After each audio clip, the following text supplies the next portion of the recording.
Blessing ടുഡേയിലേക്ക് എല്ലാവർക്കും സ്വാഗതം. എല്ലാവരും സന്തോഷത്തോടു കൂടെ ആയിരിക്കുന്നു എന്നാണ് ഞാൻ വിശ്വസിക്കുന്നത്. ഇന്ന് കർത്താവ് വലിയ കാര്യങ്ങളാണ് നമ്മുടെ ജീവിതത്തിൽ ചെയ്തുകൊണ്ടിരിക്കുന്നത്. ഞാൻ ഓരോ ദിവസവും വന്നിട്ട് പറയും വലിയ കാര്യമാണ് ചെയ്യുന്നത്. കാരണം എന്താ? കർത്താവ് വലിയ കാര്യങ്ങളാണ് ചെയ്യുന്നത്. ഒരിക്കലും ചെറിയ കാര്യങ്ങൾ അവന് ചെയ്യാൻ അറിയത്തില്ല. കാരണം അവൻ വലിയവനായിട്ടുള്ള ദൈവമാണ്. എത്ര പേര് ആമേൻ പറയും? ഹല്ലേലൂയ. ഇന്ന് ഞാനിങ്ങനെ ഇവിടെ നിങ്ങളുടെ മുന്നിൽ നിൽക്കുമ്പോൾ തന്നെ എനിക്ക് കാണാം പലരുടെയൊക്കെ ജീവിതത്തിൽ ഇങ്ങനെ എന്താ പറയുക, അവ്യക്തമായി കിടക്കുന്ന ചില കാര്യങ്ങൾ, കാർമേഘങ്ങൾ ഉരുണ്ട് കിടക്കുന്നത് പോലെ അവ്യക്തമായി കിടക്കുന്ന ചില കാര്യങ്ങൾ കർത്താവ് അത് ക്ലിയർ ചെയ്യുന്നത് ഞാൻ കാണുകയാണ്. അവ്യക്തമായി കിടക്കുന്നത് എങ്ങനെയാണ്, എങ്ങോട്ടാണ് എന്ന് മനസ്സിലാകാതെ കിടക്കുന്ന കാര്യങ്ങൾ യേശുവിൻ്റെ നാമത്തിൽ അത് ക്ലിയർ ആവുകയാണ്. അത് ക്ലിയർ ആവുകയാണ്. അത്ഭുതങ്ങൾ ഇപ്പോൾ സംഭവിക്കുകയാണ്. Thank you Jesus, thank you lord. കർത്താവെ, അങ്ങ് അത്ഭുതം ചെയ്തതിനായി നന്ദി. ദൈവ പദ്ധതികളെ അങ്ങ് വെളിപ്പെടുത്തിയതിനായി ഞങ്ങൾ നന്ദി പറയുന്നു കർത്താവെ, നന്ദി പറയുന്നു കർത്താവെ. Thank you Jesus.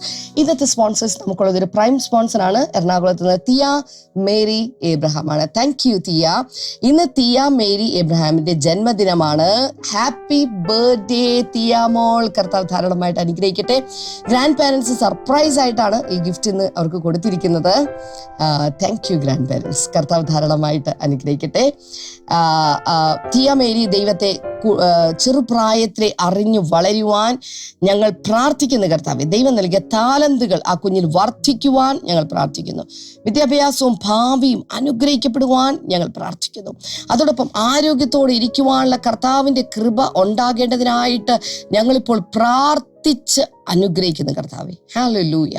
അങ്ങ് കൃപ ചെയ്തതിനായി നന്ദി. ദൈവ പദ്ധതികളാൽ നിറച്ചതിനായി നന്ദി പറയുന്നപ്പ യേശുവിൻ്റെ നാമത്തിൽ തന്നെ. ആമേൻ, ആമേൻ. കർത്താവ് നിങ്ങളെ ധാരാളമായിട്ട് അനുഗ്രഹിക്കട്ടെ. ആരെങ്കിലുമൊക്കെ സ്പോൺസർ ചെയ്യാൻ ആഗ്രഹിക്കുന്നുണ്ടെങ്കിൽ സ്ക്രീനിൽ കാണുന്ന നമ്പറിലേക്ക് ദയവായി കോൺടാക്ട് ചെയ്താലും. നാളെ നമ്മുടെ എല്ലാ ബ്ലെസ്സിംഗ് ടുഡേ സഭകളിലും പ്രത്യേകമായിട്ടുള്ള ആരാധന രാവിലെ 9:45 10 o'clock നടക്കുകയാണ്. അവിടേക്ക് കടന്നു ചെല്ലുക, അനുഗ്രഹങ്ങൾ പ്രാപിക്കുക. 8 മണിക്ക് ഇംഗ്ലീഷിലും ഹിന്ദിയിലുമുള്ള പ്രത്യേകമായിട്ടുള്ള ആരാധന കൊച്ചിയിൽ നടക്കുന്നുണ്ട്. എല്ലാ ആരാധനകളും ലൈവായിട്ട് സംപ്രേഷണമുണ്ട്. നിങ്ങൾക്ക് ഏത് രാജ്യത്ത് നിന്നിട്ടാണെങ്കിലും നിങ്ങൾക്ക് അതിൽ ജോയിൻ ചെയ്യാനായിട്ട് സാധിക്കുന്നതാണ്. അപ്പോൾ തന്നെ ഇന്ന് വൈകുന്നേരമാണ് നമ്മുടെ ഖത്താർ ബ്ലെസ്സിംഗ് ഫെസ്റ്റിവൽ ദോഹയിൽ വെച്ച് നടക്കുന്നത്. കടന്നു വരിക, അനുഗ്രഹത്തെ പ്രാപിക്കുക. കർത്താവ് ധാരാളമായിട്ട് അനുഗ്രഹിക്കട്ടെ. ഈ മാസം ഒടുവിൽ നടക്കുന്ന ഹോളി സ്പിരിറ്റ് സിനഡ് മീറ്റിംഗ് മറക്കരുത്. രജിസ്ട്രേഷൻ ഒന്നുമില്ല, നേരിട്ട് മുന്നിലേക്ക് വന്നാൽ മതി. കുടുംബമായിട്ട് കടന്നു വരിക. ലീവൊക്കെ ഇപ്പോഴേ തന്നെ പ്ലാൻ ചെയ്യുക. കർത്താവ് വലിയ കാര്യങ്ങൾ ചെയ്യാൻ പോകുകയാണ്. വേഗത്തിൽ ഇന്നത്തെ സന്ദേശത്തിലേക്ക് നമുക്ക് കടക്കാം. ഇന്നത്തെ സന്ദേശം ട്രഡീഷണൽ വേർഷിപ്പ്, പരമ്പരാഗതമായിട്ടുള്ള പാരമ്പര്യ ആരാധനയെ കുറിച്ചാണ് നമ്മൾ ഇന്ന് കേൾക്കാൻ പോകുന്നത്. വേഗത്തിൽ ഇന്നത്തെ സന്ദേശത്തിലേക്ക് നമുക്ക് കടക്കാം.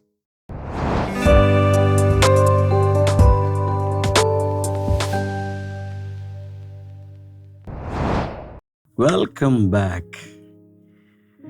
എന്തൊക്കെയുണ്ട് വിശേഷങ്ങൾ? ഈ ദിവസങ്ങളിൽ നമ്മൾ ദൈവവചനത്തിൽ നിന്നും പിക്ക് ചെയ്ത് പഠിച്ചുകൊണ്ടിരിക്കുന്നത് ആരാധനയെക്കുറിച്ചാണ്.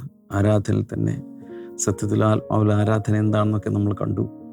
എങ്ങനെയാണ് നമ്മൾ ദൈവത്തെ പ്രോപ്പർ വേയിൽ ആരാധിക്കേണ്ടതെന്ന് കണ്ടു. പക്ഷേ ഇതിനിടയിൽ നമ്മളൊന്ന് ഡീവിയേഷൻ എടുത്ത് വന്നിരിക്കുന്നത് എങ്ങോട്ടാണെന്ന് അറിയാമോ? തെറ്റായ ആരാധനകൾ. കാരണം തെറ്റും ശരിയും നമ്മൾ മനസ്സിലാക്കണം. ഞാൻ കഴിഞ്ഞ ദിവസം പറഞ്ഞു, some people worship the right God in a wrong way. Some people worship the wrong God in the right way. ഇത് രണ്ടും തെറ്റാണ്. ശരിയായ ദൈവത്തെ തെറ്റായ രീതിയിൽ ആരാധിക്കുന്നവരും തെറ്റായ ദൈവത്തെ ശരിയായ രീതിയിൽ ആരാധിക്കുന്നവരുമുണ്ട്. പക്ഷെ കർത്താവ് പറഞ്ഞു, പിതാവിനെ സത്യത്തിലും ആത്മാവിലും ആരാധിക്കണം എന്ന് വെച്ചാൽ worship the right God in the right way. ആ കാര്യങ്ങൾ വന്നപ്പോഴാണ് സാത്താന്യ ആരാധന എന്ന ഒരു സംഭവം കയറി വന്നത്. അതിലേക്ക് കുറച്ച് കാര്യങ്ങളൊക്കെ, അതിൻ്റെ ഡീപ്പർ ലെവലിൽ പോകാൻ ഞാൻ ആഗ്രഹിക്കുന്നില്ലെന്ന് ഞാൻ ആദ്യമേ പറഞ്ഞു. എനിക്കും അറിയില്ല, ആഴങ്ങൾ അറിയാൻ വേണ്ട. സാത്താൻ്റെ ആഴങ്ങളെ അറിയാത്തവരെയാണ് കർത്താവ് സഭയിൽ തിരയുന്നത്. അതിൻ്റെ ഡെപ്തിലേക്ക് പോകാൻ നമ്മൾ താല്പര്യപ്പെടുന്നില്ല. ഇന്ന് വളരെ വളരെ അധികം പ്രയോജനം ചെയ്യാൻ സാധ്യതയുള്ള മറ്റൊന്നാണ് ഞാൻ നിങ്ങളോട് സംസാരിക്കാൻ പോകുന്നത്. ഇറ്റ്സ് അബൌട്ട് ട്രഡീഷണൽ വർഷിപ്പ്, പാരമ്പര്യ ആരാധന. എല്ലാവരും ഒന്ന് പറഞ്ഞ കമൻറ്റ് സെക്ഷനിലൊക്കെ ഒന്ന് ടൈപ്പ് ചെയ്തിട്ട്. പാരമ്പര്യ ആരാധന. യോഹന്നാൻ്റെ സുവിശേഷം 4-ാം അധ്യായം 20 മുതൽ 23 വരെയുള്ള ഭാഗം. അവിടെ ശമര്യക്കാരി സ്ത്രീയും യേശുവും തമ്മിലുള്ള ഏറ്റവും ദീർഘമായ ഒരു സംഭാഷണം രേഖപ്പെടുത്തിയിട്ടുണ്ട്. അവിടെ ആ ലേഡി, ഈ സ്ത്രീ, ശമര്യക്കാരി സ്ത്രീ പറയാണ്, നമുക്ക് പേരൊന്നും പറഞ്ഞുകൂടാ, അവർ ancestors worshipped on this mountain, but you Jews claim that the place where we must worship is in Jerusalem. 20-ാമത്തെ വചനം മലയാളത്തിൽ കാണുന്നത് ഇങ്ങനെയാണ്: ഞങ്ങളുടെ പിതാക്കന്മാർ ഈ മലയിൽ നമസ്കരിച്ചു വന്നു. ഏത് മല? ഗിരിസിം എന്നാണ് എൻ്റെ ഓർമ്മ. നമസ്കരിക്കേണ്ടുന്ന ആ സ്ഥലം ജെറുസലേമിലാകുന്നത് നിങ്ങൾ പറയും. പക്ഷെ നിങ്ങൾ യഹൂദന്മാരെ, ഇവർ ശമര്യരും, ഈ സ്ത്രീ ശമര്യക്കാരിയും യേശു യഹൂദനുമാണ്. അതായത് നിങ്ങൾ പറയുന്നു ജെറുസലേമിലാണ്. അതുകൊണ്ട് ലോകമെമ്പാടുമുള്ള യഹൂദന്മാർ ജെറുസലേമിലേക്ക് പോയിട്ട് അവിടെ ആരാധിക്കുന്നു. അപ്പോൾ 2 വർഷിപ്പ് പ്ലേസ് ഉണ്ട്. ഒന്ന് ഈ ശമര്യക്കാർ ആരാധിക്കുന്ന ഗിറിസിം എന്നാണ് എൻ്റെ ഓർമ്മ, ആ മല. അവരെല്ലാം പോയി ആ മലയുടെ മുകളിൽ പോയി ആരാധിക്കുന്നു. എന്നാൽ യഹൂദന്മാർ പോയി ഈ മലയുടെ മുകളിലും ആരാധിക്കുന്നു. Woman, Jesus replied, believe me, a time is coming when you will worship the Father neither on this mountain nor in Jerusalem. അതിൻ്റെ മലയാളം നോക്കി. യേശു അവളോട് പറയുന്നത്, സ്ത്രീയെ, എൻ്റെ വാക്ക് നീ വിശ്വസിക്കുക. നിങ്ങൾ പിതാവിനെ നമസ്കരിക്കുന്നത് ഈ മലയിലുമല്ല യെരുശലേമിലുമല്ല എന്നുള്ള നാഴിക വരുന്നു. ഒരു കാലഘട്ടം തുറക്കുകയാണ്. ഇതുവരെ യഹൂദന്മാർ ഈ മലയുടെ മുകളിലും, നമ്മുടെ ടെമ്പിൾ മൗണ്ട് എന്ന് തന്നെയാണ് അതിനെ പറയുന്നത്, ദേവാലയം ഇരിക്കുന്ന മലമുകൾ, അവിടെയാണ് പല കാര്യങ്ങൾ നടന്നിട്ടുള്ളത്. അതിലേക്ക് ഞാൻ പോകുന്നില്ല. എന്നാൽ ശമര്യക്കാരെല്ലാവരും കൂടെ, ഞങ്ങൾക്ക് ആ മല വേണ്ട, ഞങ്ങളുടെ ദൈവം ഇരിക്കുന്നത് ഈ മലയുടെ മുകളിലാണ്. ഇങ്ങനെ ഈ മലമുകളിലൊക്കെ പോയി ദൈവങ്ങളെ പ്രതിഷ്ഠിക്കുക, ദൈവം അവിടെയാണെന്ന് ചിന്തിക്കുന്ന ഒത്തിരി പേര് ചരിത്രം മുഴുവനുമുണ്ട്, ഇന്നുമുണ്ട്. പക്ഷേ യേശു പറയാണ്, I am going to change it. ആ മലയുടെ മുകളിലുമല്ല, ഈ മലയുടെ മുകളിലുമല്ല. അടുത്ത കേട്ടു. You Samaritans worship what you do not know. We worship what we do know, for salvation is from the Jews. 22-ാം വചനത്തിൽ, നിങ്ങൾ ശമര്യക്കാർ എന്ത് ചെയ്യുന്നു? നിങ്ങൾ അറിയാത്തതിനെ നമസ്കരിക്കുന്നു. നിങ്ങൾക്ക് അറിഞ്ഞുകൂടെ ഏത് ദൈവത്തെയാണ് ആരാധിക്കേണ്ടത്? അറിയാതെ ഏതൊരു ദൈവത്തെ എന്ന രീതിയിലാണ് നിങ്ങൾ നമസ്കരിക്കുന്നത്. ഞങ്ങളോ അറിയുന്നതിനെ നമസ്കരിക്കുന്നു അഥവാ ആരാധിക്കുന്നു. എന്ന് വെച്ച് ഞങ്ങൾക്ക് ഞങ്ങളുടെ ദൈവത്തെ അറിയാം, ഞങ്ങൾക്ക് ഞങ്ങളുടെ ദൈവം പിതാവാണെന്നറിയാം, ആ ദൈവത്തിൻ്റെ സ്വഭാവം അറിയാം, ആ ദൈവം ഞങ്ങളോട് സംസാരിച്ചിട്ടുണ്ട്. അതുകൊണ്ട് ഞങ്ങൾ ആ ദൈവത്തെ, പിതാവിനെ അറിഞ്ഞ് ആരാധിക്കുന്നു. ഇനി പറയുന്നതാണ്, രക്ഷ യഹൂദന്മാരുടെ ഇടയിൽ നിന്നല്ലോ വരുന്നത്. മറക്കണ്ട, ഈ ഭൂമിക്ക് ആവശ്യമുള്ള രക്ഷ, ഈ ഭൂമിയിലെ മനുഷ്യകുലത്തിന് ആവശ്യമുള്ള രക്ഷകൻ, ഇതെല്ലാം വന്നത് യഹൂദന്മാരിൽ നിന്നാണ്. ആർക്കും ഒരിക്കലും ഇതിനെ നമുക്ക് നെഗ്ലക്റ്റ് ചെയ്യാൻ സാധ്യമല്ല, അവഗണിക്കാൻ സാധ്യമല്ല. യഹൂദന്മാരിലൂടെ മനുഷ്യവംശത്തിന് കിട്ടിയ ഒത്തിരി കാര്യങ്ങളുണ്ട്. ഉദാഹരണത്തിന് ഒത്തിരി സയൻറ്റിഫിക് ഇൻവെൻഷൻസും കണ്ടുപിടിച്ചിരിക്കുന്നത് യഹൂദന്മാരാണ്. വളരെ ഫലവത്തായ മരുന്നുകൾ കണ്ടുപിടിച്ചത് യഹൂദന്മാരാണ്. നോബൽ സമ്മാനം കിട്ടുന്നത് യഹൂദന്മാർക്കാണ്. എന്ന് വെച്ചാൽ ലോകത്തിലെ സകല മനുഷ്യർക്കും ഗുണകരമായ ഒത്തിരി ഇൻവെൻഷൻസ് ആൻഡ് ഡിസ്കവറീസ് നടത്തിയിരിക്കുന്നത് യഹൂദന്മാരാണ്. അവരിലൂടെ ലോകം അനുഗ്രഹിക്കപ്പെട്ടു. പക്ഷെ ഏറ്റവും വലിയ അനുഗ്രഹം യഹൂദ വംശത്തിലൂടെ വന്നത് രക്ഷകൻ നമ്മുടെ യേശു കർത്താവാണ്. അതിലൂടെ ലോകം മുഴുവനും അനുഗ്രഹിക്കപ്പെട്ടില്ലേ? ദൈവത്തിൻ്റെ പദ്ധതി താൻ തെരഞ്ഞെടുത്ത, അവരുടെ ഗുണം കൊണ്ടോ മഹിമ കൊണ്ടോ ഒന്നും തെരഞ്ഞെടുത്തതല്ല, ദൈവത്തിൻ്റെ കരുണയാണ്. ദൈവം തിരഞ്ഞെടുത്ത ഒരു ജനതയിലൂടെ ഈ ലോകത്തിലുള്ള മറ്റ് സകല ജനതകളും അനുഗ്രഹിക്കപ്പെടണമെന്നാണ് ദൈവത്തിൻ്റെ പദ്ധതി. അതിനാരും എതിർത്തിട്ട് കാര്യമൊന്നുമില്ല. അതാണ് ദൈവഹിതം. അങ്ങനെയാണ് കാര്യങ്ങൾ നടക്കുന്നത്. അപ്പൊ യേശു കർത്താവ് പറയുന്ന ഇതാണ്: നിങ്ങൾ അറിയാത്തതിനെ നമസ്കരിക്കും, ഞങ്ങളോ അറിയുന്നതിനെ നമസ്കരിക്കുന്ന രക്ഷ യഹൂദന്മാരുടെ ഇടയിൽ നിന്നല്ലോ വരുന്നത്.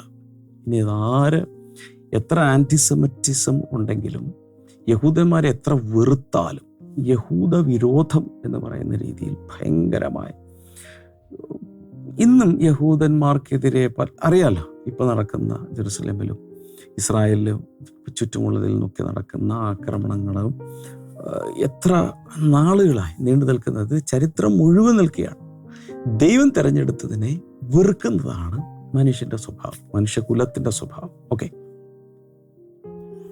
അങ്ങനെ യഹൂദന്മാരിൽ നിന്നാണ് രക്ഷ വരുന്നത്, മറക്കണ്ട. എന്നാൽ 23-ാമത്തെ വചനം ഈ ആരാധനയുടെ സീരീസിൽ തന്നെ പല പ്രാവശ്യം നമ്മൾ എടുത്ത് വായിച്ചതാണ്. Yet a time is coming and has now come when the true worshippers will worship the Father in the Spirit and in truth, for they are the kind of worshippers the Father seeks. സത്യ നമസ്കാരികൾ പിതാവിനെ ആത്മാവിലും സത്യത്തിലും നമസ്കരിക്കുന്ന നാഴിക വരുന്നു, ഇപ്പോൾ വന്നുമിരിക്കുന്നു. തന്നെ നമസ്കരിക്കുന്നവർ ഇങ്ങനെയുള്ളവർ ആയിരിക്കണമെന്ന് പിതാവ് ഇച്ഛിക്കുന്നു. അതിനുശേഷമാണ് ഐ ഓപ്പണർ 24 ദൈവം ആത്മാവാകുന്നു, അവനെ നമസ്കരിക്കുന്നവർ ആത്മാവിലും സത്യത്തിലും നമസ്കരിക്കണം. വളരെ പ്ലെയിനായി കർത്താവ് ശക്തമായ ഭാഷയിലൂടെ പറഞ്ഞിട്ടുണ്ട്. തുടങ്ങി വന്നത് വർഷിപ്പ് പ്ലേസിന്റെ കാര്യമാണ്, പക്ഷെ അവസാനിക്കുന്നത് സത്യ ആരാധനയിലാണ്. ആ സത്യ ആരാധനയ്ക്ക് ജിയോഗ്രഫിക്കൽ ലൊക്കേഷൻ അപ്രസക്തമാണ് എന്നാണ് പറയുന്നത്. ഏതെങ്കിലും ഒരു മലയുടെ മുകളിലോ താഴ്വരയിലോ ഇന്ന ഒരു പ്രത്യേക പ്രാർത്ഥനാലയത്തിൽ അങ്ങനെ ഒന്നുമില്ല.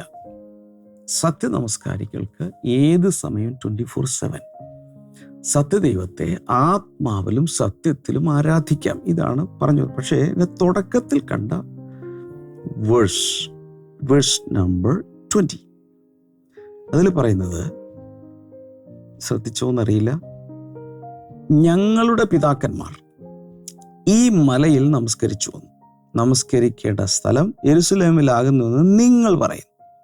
അവിടെ പറഞ്ഞ് ഞങ്ങളുടെ പിതാക്കന്മാർ, അതാണ് ശ്രദ്ധിക്കേണ്ടത്. ഞങ്ങളുടെ പിതാക്കന്മാർ, അതിൻ്റെ അർത്ഥം പിതാക്കന്മാരെന്ത് ചെയ്തോ അത് തന്നെ പിന്തുടരുന്ന ഒരു പ്രവണത മനുഷ്യവംശത്തിനുണ്ട്.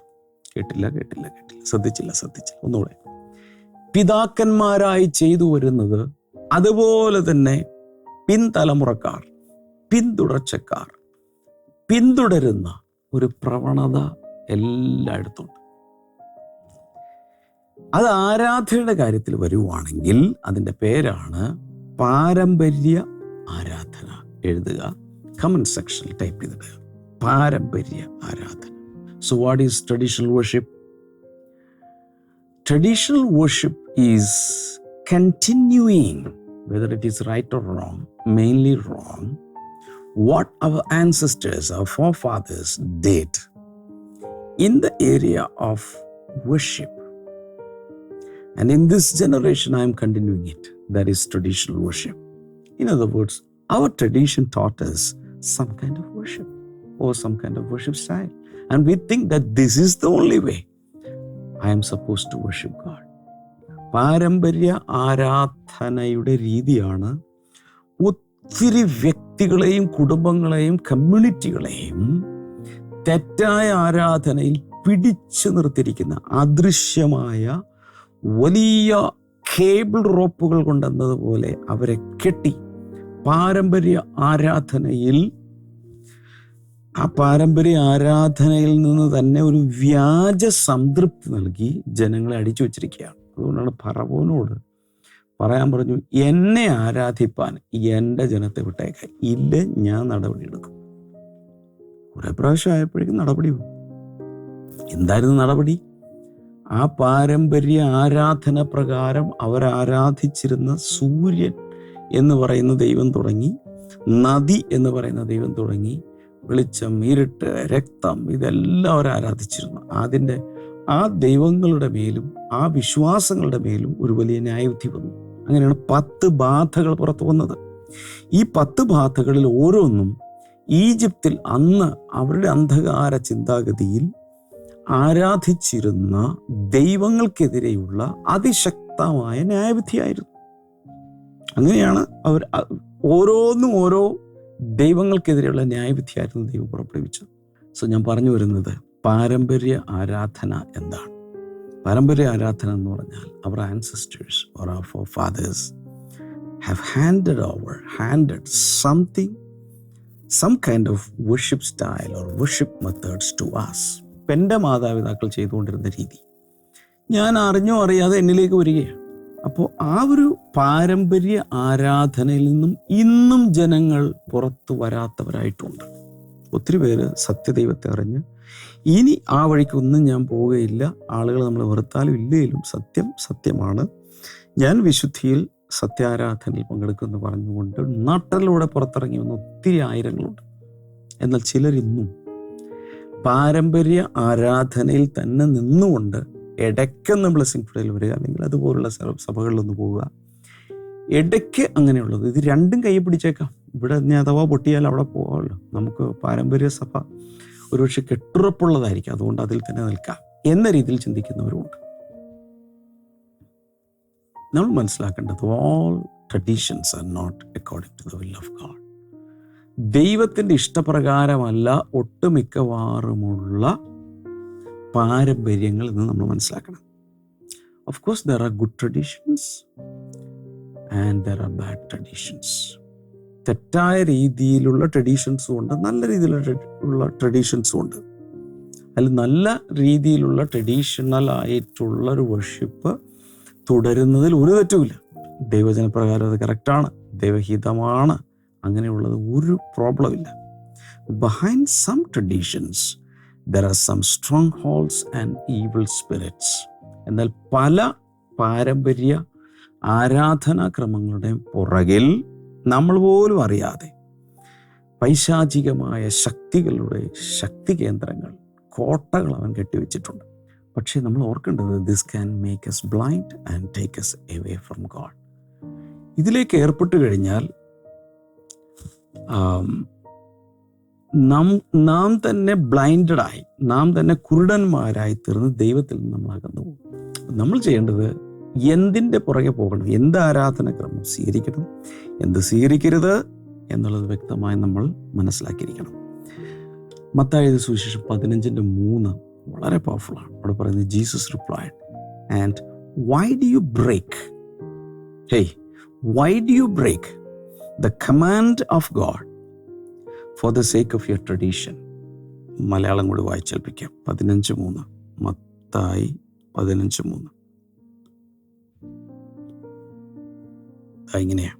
അവൻ അവരോട് ഉത്തരം പറഞ്ഞത്, നിങ്ങളുടെ സമ്പ്രദായം കൊണ്ട്, സമ്പ്രദായം കറക്റ്റ് ട്രാൻസ്ലേഷൻ ആണെന്ന് എനിക്ക് അറിഞ്ഞുകൂടാ, പക്ഷെ അവിടെ പറയേണ്ടത് നിങ്ങളുടെ ട്രഡീഷൻ, നിങ്ങളുടെ പാരമ്പര്യം കൊണ്ട് നിങ്ങൾ ദൈവകൽപ്പന ലംഘിക്കുന്നത് എന്ത്?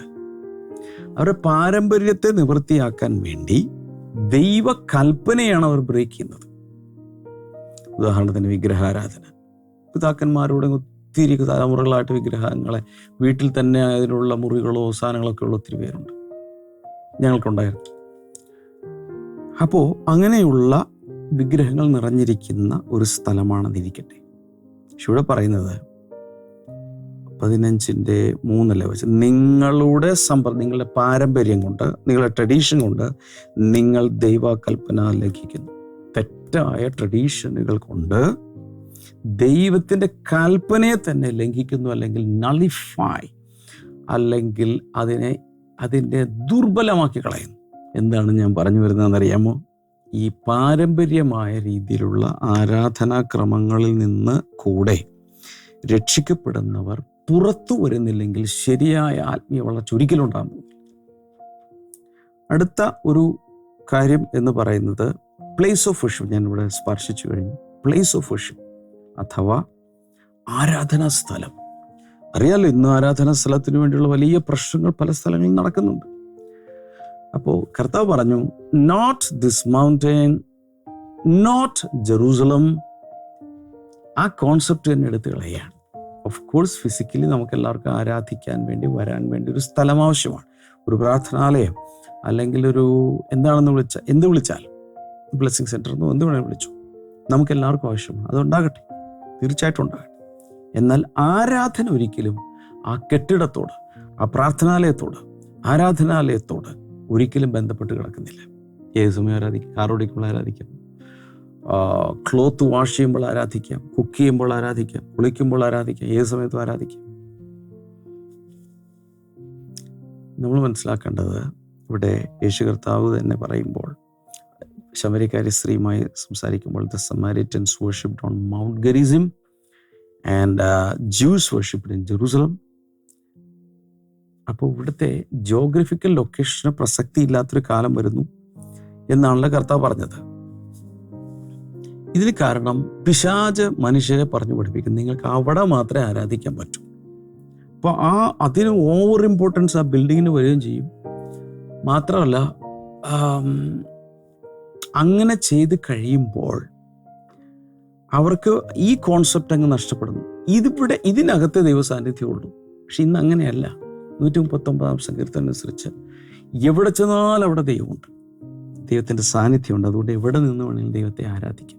എന്നാൽ ഒരു ലൊക്കാലിറ്റിയിലുള്ള ആളുകൾക്കെല്ലാം കൂടെ ഒരുമിച്ച് വന്ന് കൂട്ടായ്മ ആചരിക്കാൻ ഒരു പ്രാർത്ഥനാലയം ആവശ്യമാണ്. Praise God. ഓക്കെ, അതുകൊണ്ട് ആരാധിക്കാൻ വേണ്ടി ഫിസിക്കലി സ്ഥലങ്ങൾ ആവശ്യമുണ്ടെങ്കിലും ആരാധന ഒരിക്കലും ആ കെട്ടിടത്തോട് ബന്ധപ്പെട്ട് അല്ലെങ്കിൽ ഒതുങ്ങി ഇരിക്കുന്നില്ല. ഇത് നമ്മൾ മനസ്സിലാക്കണം. ചുരുക്കി പറഞ്ഞാൽ, ശമര്യക്കാരി സ്ത്രീയോട് സംസാരിക്കുമ്പോൾ കർത്താവ് വ്യക്തമാക്കുന്നൊരു കാര്യം ഇതാണ്: worship will not be limited anymore to a particular place. കേട്ടില്ല. ഏതെങ്കിലും ഒരു പ്രത്യേക സ്ഥലത്തോട് ആരാധന, പ്രത്യേക സ്ഥലത്ത് ആരാധന പരിമിതപ്പെട്ട് അല്ലെങ്കിൽ ഒതുങ്ങി നിൽക്കുകയില്ല. അതിനപ്പുറത്തേക്ക് ആരാധന പോവുകയാണ്. യേശു പറയുന്നത്, ഇപ്പോൾ വന്നിരിക്കുന്നു, ഇനി വന്നുകൊണ്ടിരിക്കുന്നു. ഇനി അങ്ങനെയുള്ള കാലഘട്ടത്തിലേക്കാണ് പോകുന്നത്. അതുമുതൽ കർത്താവ് പറഞ്ഞ ആ സമയം മുതൽ ആരാധനാ രീതിയുടെ സ്റ്റൈല് അങ്ങ് മാറി. എല്ലാം കർത്താവ് എടുത്തു മാറ്റി.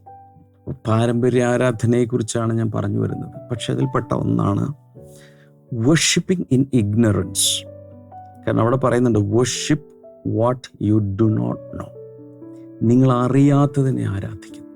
അങ്ങനെ ഒരു ആരാധന ഇവിടെ നടക്കുന്നുണ്ട്. Worship in ignorance.